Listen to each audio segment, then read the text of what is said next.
way, shape, or form.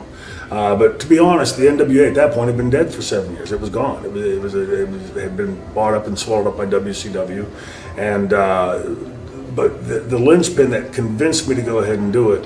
And if you watch that promo, through the course of the promo, the reason I kept dragging the promo out was I was telling myself, do it, and then I don't do it, and I really couldn't make my mind up.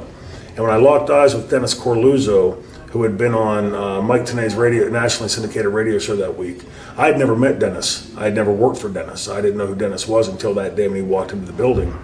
Mike Tenay called me up and said, "Did you hear my show last night?" And I said, "No." He said, "You might want to go back and listen to it." So I pulled it up and listened to the archive.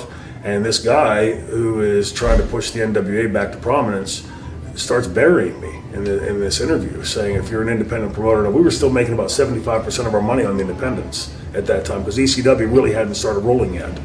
And he said, if you're thinking of booking Shane Douglas and you're an independent promoter, I wouldn't do it, because Shane Douglas will take your money and no-show you. I've never in my career done that one time. And that really struck me the wrong way, because that was a direct attempt to take money off my table and food out of my family's mouth.